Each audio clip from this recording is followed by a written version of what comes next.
नमस्कार मेरे प्यारे युवा साथियों और मेरे विद्यार्थियों। मैं आप सभी का फिर से हमारे इस चैनल पर आपका स्वागत करता हूं, अभिनंदन करता हूं। तो आज मैं आपके लिए एक बहुत अच्छी कविता लेके आया हूं जो सोहनलाल द्विवेदी जी की लिखी हुई है। तो मैं वैसे तो एक केमिस्ट्री का टीचर हूं, लेकिन फिर भी मैं हिंदी को बड़े रुचि के साथ में, बहुत ही रुचि के साथ में पढ़ता हूं, सुनता हूं और समझता हूं।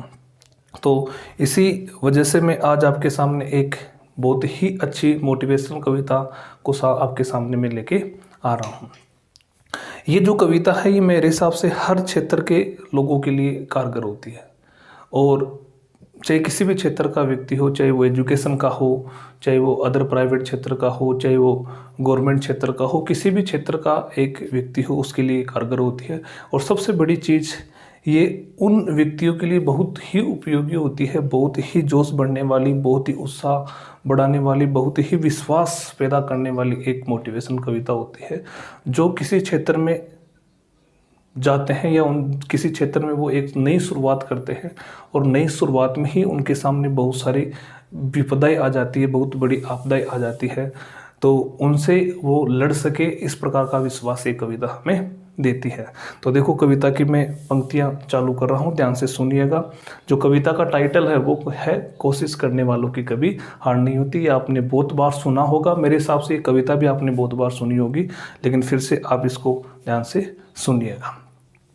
कविता की शुरू की जो लाइन है उसको देखो। छोटी चींटी जब दाना लेकर चढ़ती है, छोटी चींटी जब दाना लेकर चढ़ती है, चढ़ती दीवारों पर 100 बार फिसलती है, चढ़ती दीवारों पर 100 बार फिसलती है। मन का विश्वास रगों में सांस भरता है, मन का विश्वास रगों में सांस भरता है। चढ़कर गिरना गिरकर चढ़ना उसे न अखरता है, चढ़कर गिरना गिरकर चढ़ना उसे न अखरता है।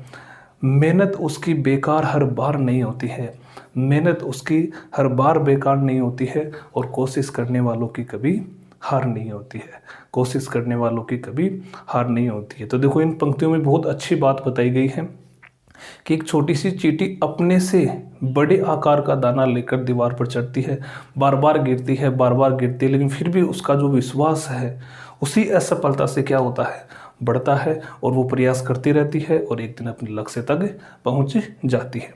अगली, डुबकियां समुद्र में गोताखोर लगाते हैं, डुबकियां समुद्र में गोताखोर लगाते हैं, जा जाकर खाली हाथ लौट कर आते हैं, जा जाकर खाली हाथ लौट कर आते हैं। मिलते न सहज मोती गहरे पानी में, मिलते न सहज मोती गहरे पानी में, बढ़ता दुगना विश्वास इसी हैरानी में, बढ़ता दुगना विश्वास इसी हैरानी में।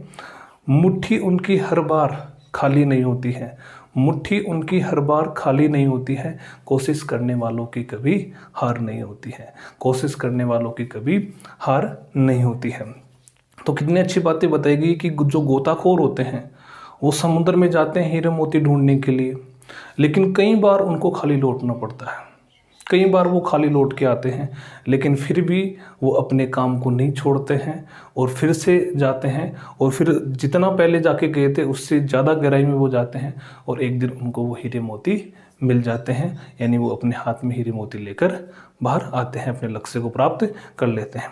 तो अगली 4 पंक्तियों को मैं आपके साथ साझा कर रहा हूँ।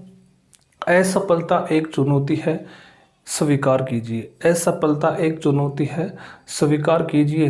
क्या कमी रह गई, क्या कमी रह गई देखो और सुधार कीजिए, क्या कमी रह गई देखो और सुधार कीजिए। जब तक सफल न हो तुम, जब तक सफल ना हो तुम, नींद चैन को त्यागो तुम, जब तक सफल ना हो तुम, नींद चैन को त्यागो तुम। संघर्षों के मैदान को छोड़ मत भागो तुम, संघर्षों के मैदान को छोड़ मत भागो तुम।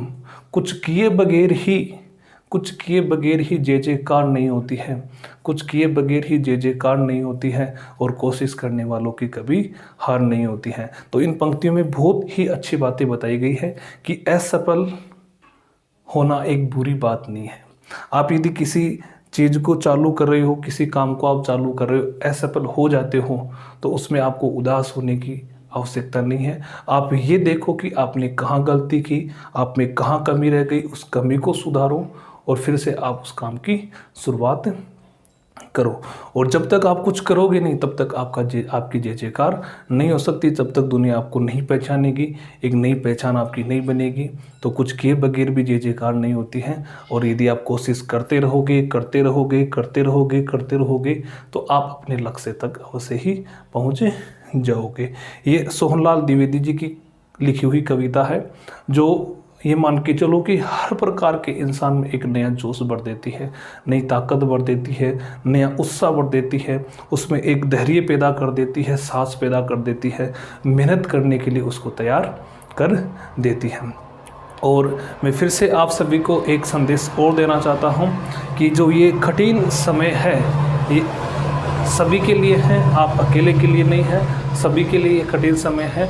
लेकिन समय बदलता है, फिर से बदलेगा और फिर से अपन उसी समय में वापस आ जाएंगे जिसमें अपन उसी तरीके से आज़ादी से अपना कार्य करते थे, आज़ादी के साथ में अपन घूमते फिरते थे। वापस वही समय अपना आ जाएगा। मैं मेरे मित्रों को एक और देना चाहता हूँ कि देखो, ये जो कठिन समय है, इस कठिन समय को भी आप यदि चाहो तो अच्छा समय बना सकते हो। क्योंकि अपन घर पर रहकर भी जो अपना लक्ष्य है उस लक्ष्य के प्रति अपन कुछ ना कुछ ऐसा काम कर सकते हैं जिससे हमारे लक्ष्य का जो रास्ता है वो क्या बन सके, आसान बन सके। तो आप अपने लक्ष्य के प्रति सजग रहिए, सक्रिय रहिए और प्रतिदिन रोज ऐसा काम कीजिए जो आपके लक्ष्य को क्या बना सके, आसान बना सके, आप में जोश बढ़ सके वो कार्य, आपको मोटिवेट कर सके वो कार्य, आपको एक नई दिशा दे सके वो कार्य, आपको पूरी तरीके से ये मान के चलो कि एक उत्साहवर्धन कर सके। तो ऐसा काम आप रोज़ कीजिएगा ताकि आपका लक्ष्य आपके लिए क्या होता जाए, आसान होता जाए। लक्ष्य वही होना चाहिए, लेकिन रास्ते में यदि दिक्कत आ जाती है तो अपन रास्ता दूसरा चेंज करके भी उस लक्ष्य तक अपन पहुंच सकते हैं। तो आपको एक नई दिशा में काम करना है, नई सोच के साथ में आपको ये समय व्यतीत करना है और अपने घर वालों के साथ आप रह रहे हो, उनका आपको साथ मिल रहा है, उनका विश्वास आपको मिल रहा है। तो इस तरीके की ज़िंदगी बहुत खुश नसीब वालों को मिलती है जो इतने समय तक अपने परिवार वालों के साथ में रहते हैं। ठीक है, आज का सेशन मैं यहीं कंप्लीट करता हूं और फिर से अपन एक नए सेशन के साथ फिर से मिलेंगे। और केमिस्ट्री आप पढ़ी रहे हो, जिन जिन बच्चों को केमिस्ट्री की आवश्यकता है वो लेक्चर ले रहे हैं। और फिर भी आप चैनल को ज़्यादा से ज़्यादा शेयर कीजिए, सब्सक्राइब कीजिए और लाइक भी करवाइए। ठीक है, धन्यवाद।